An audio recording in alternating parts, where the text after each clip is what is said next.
ये तो था। क्या बात से ठीक हो? शुरू करें? मकबूल कहाँ पीछे खड़े हो गए ना आप सबका बहुत बहुत शुक्रिया। खैर मकदम आप आए। जैसे आप जानते हैं कि कल करगिल का रिजल्ट आया और उसी ज़िमन में हमारे नायब सदर नेशनल कॉन्फ्रेंस की उमर अब्दुल्ला साहब आपसे मुखातिब होंगे। उनके साथ साथ हमारे प्रोविंशियल प्रेसिडेंट नासिर असलम वानी साहब हैं, हमारे पार्टी के ट्रेजरर शमी ओबरॉय साहब हैं, स्टेट स्पोक्स पर्सन इमरान नबी डार साहब हैं, इफ्रा जान है और मुदस्सिर शहमीरी साहब हैं। लेकिन हमारे साथ करगिल के हमारे स्पोक्स पर्सन दोस्त सैयद रिजा साहब भी हैं, वो पीछे वो भी आए हैं। मैं आप रिक्वेस्ट करूंगा कि जो भी आपके सवाल हो पहले ये अपनी ओपनिंग स्टेटमेंट दें, उसके बाद जो भी आपके सवाल हैं वो आप पेश करें, उसके बाद फिर बाद में चाय भी पिलें। उमर अब्दुल्ला साहब। चलिए शुक्रिया। सबसे पहले तो आपकी वसादत से मैं करगिल की आवाम का शुक्रिया करना चाहता हूं। जिस तरह उन्होंने नेशनल कॉन्फ्रेंस और नेशनल कॉन्फ्रेंस के साथ मिलके कांग्रेस को जो मैंडेट दिया और जो भारी हार का सामना बीजेपी को करगिल में उठानी पड़ी, उसके लिए एक एक करगिल के जो हमारे भाई बहन हैं वो शुक्रिया के हकदार हैं। उसके साथ साथ अपने तंजीम के मैं मुबारकबाद पेश करना चाहूँगा। ये कामयाबी न मेरी है, न नासिर की है, न यहाँ पे श्रीनगर में हम में से किसी की।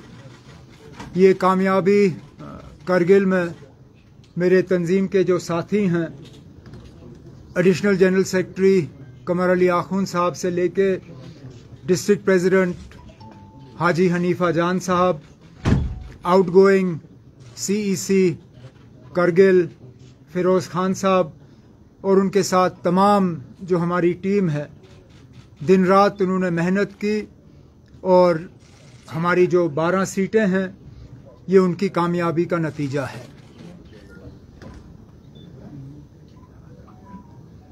मैं वक्तन फ़वक्तन आप सबों के साथ जहां कहीं मुलाकात हमारी हुई है, अक्सर बेशतर आप लोगों ने इलेक्शन के बारे में पूछा और कहा कि इलेक्शन की तैयारी कैसे चल रही है, नेशनल कॉन्फ्रेंस इलेक्शन को किस तरह देखती है। और हमेशा मेरा जवाब आपको यही था कि इलेक्शन के लिए हम तो तैयार हैं, लेकिन न मरकज़ की हुकूमत तैयार है, न बीजेपी वाले तैयार हैं, क्योंकि वो डरे हुए हैं, वो लोगों का सामना करना नहीं चाहते। आज सबूत आपके सामने है। 2019 अगस्त 5 के बाद पूरे मुल्क को, न सिर्फ मुल्क को बल्कि दुनिया भर में बीजेपी ने यह फैलाने की कोशिश की कि जम्मू कश्मीर का बंटवारा, बिलखसूस लद्दाख को जम्मू कश्मीर से अलग करना, ये लद्दाख के लोगों की दिल की तमन्ना थी, उनकी ख्वाहिश थी और उस ख्वाहिश को पूरी की गई। आज ये साबित हुआ कि जम्मू कश्मीर को उसका बाइफरकेशन करना, लद्दाख को जम्मू कश्मीर से अलग करना, जितना ये हमें कश्मीर में बुरा लगा, जितना आज हम कहें कि जम्मू को भी ये पसंद नहीं आई बात, इतनी ही ये बात जो है करगिल के लोगों को खटकती है। अब बीजेपी वाले आपको शायद ये कहने की कोशिश करेंगे कि वहां जी मुसलमान अक्सरियत है, इसलिए नतीजा इस तरह रहा। तो पहले तो मैं उनसे पूछूंगा, क्या फिर लद्दाख का बंटवारा सिर्फ मजहबी बुनियाद पे हुआ? क्या सिर्फ मजहब देख के हुआ? और अगर इस सारे चीज को आप मजहब के तराजू में तोल रहे हो तो फिर आप शायद भूल रहे हो कि लद्दाख खित्ता भी मुसलमान अक्सरियत है। बेशक वहां बौद्धों की आबादी जो है कम नहीं है, लेकिन अक्सरियत लद्दाख में जो है मुसलमानों की है। और इस इलेक्शन में बौद्ध वोट जो है वो बीजेपी को नहीं गया। अगर गया होता तो नतीजे शायद अलग होते। इस इलाके से हमारा भी एक बुद्धिस्ट काउंसलर जीत के आया है पदम से। तो यह भी नहीं कहा जा सकता कि नेशनल कॉन्फ्रेंस ने मजहब के बुनियाद पर वोट हासिल किए। हकीकत यह है कि ये इलेक्शन डेवलपमेंट और इन सब चीजों के बारे में कम और 5 अगस्त 2019 के बारे में ज्यादा था। और करगिल के लोगों ने अपने वोट से साबित किया कि वो इस फैसले के साथ नहीं है। रही बात हमारे इलेक्शन की, इस नतीजे के बाद तो शायद ये कहा जा सकता है कि हमारे इलेक्शन हमसे और ज्यादा दूर चले गए। अभी तक तो हमें ये उम्मीद दी जा रही थी कि असेंबली के इलेक्शन नहीं होंगे, लेकिन सुप्रीम कोर्ट में जब 370 को लेके बात चल रही थी तो वहां पे हुकूमत के तरफ से ये कहा गया था कि पंचायत और अर्बन लोकल बॉडीज के इलेक्शनों की तैयारी की जा रही है।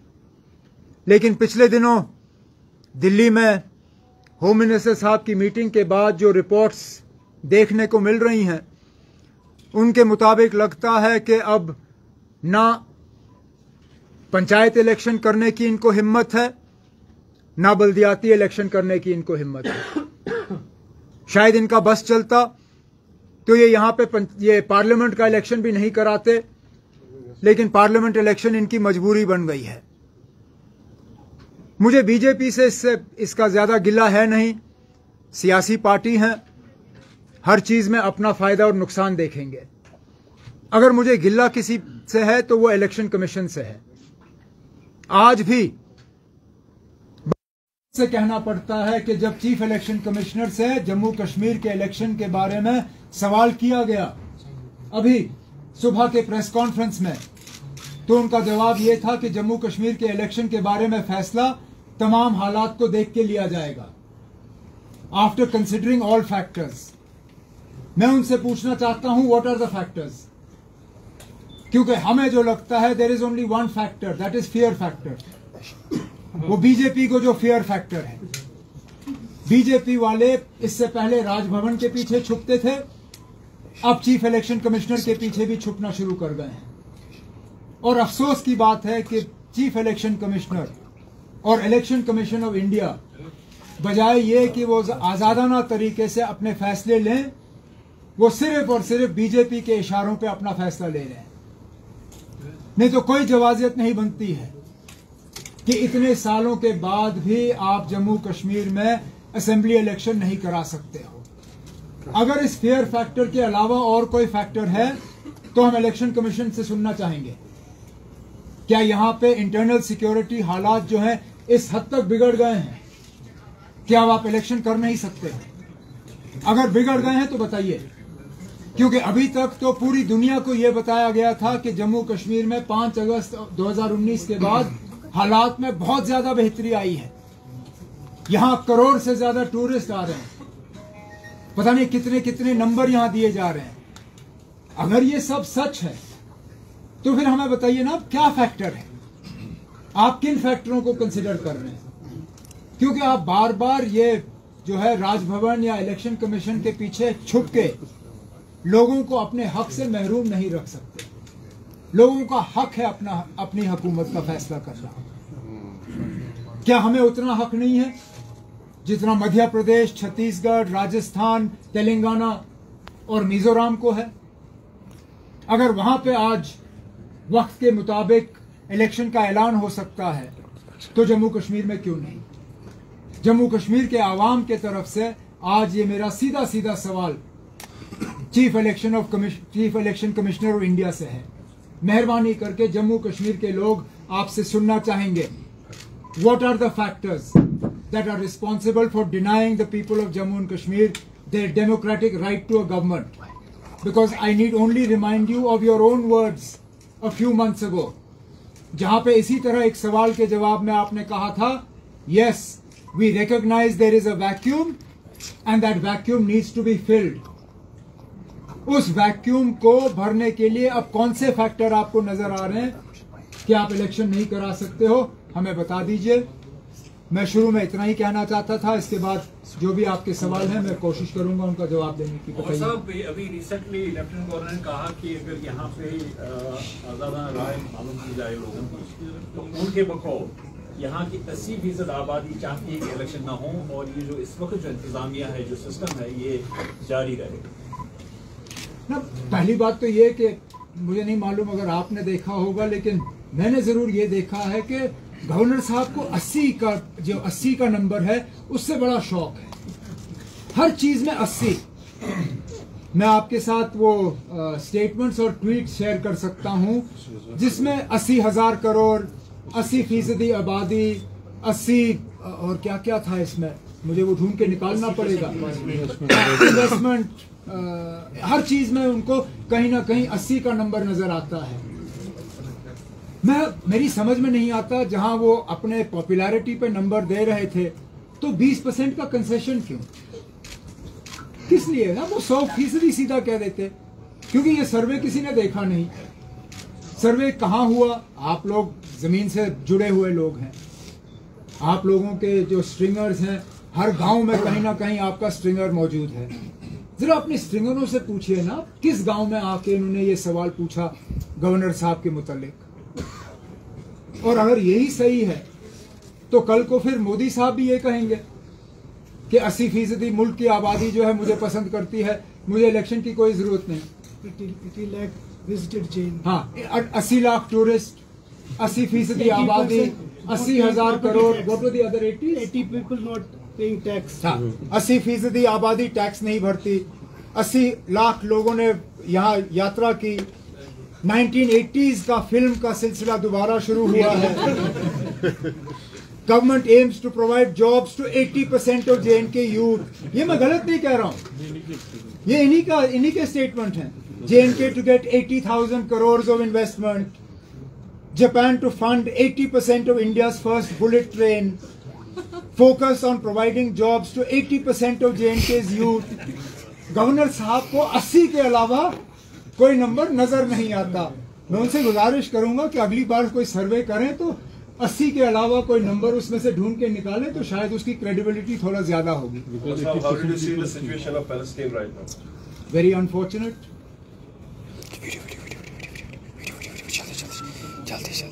We are seeing deaths on both sides.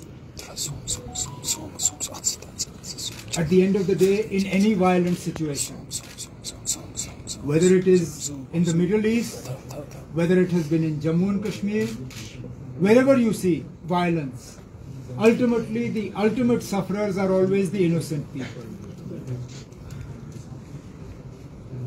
We can only hope and pray that the situation is brought as close to normalcy as early as possible, that violence is ceased, and that in this somehow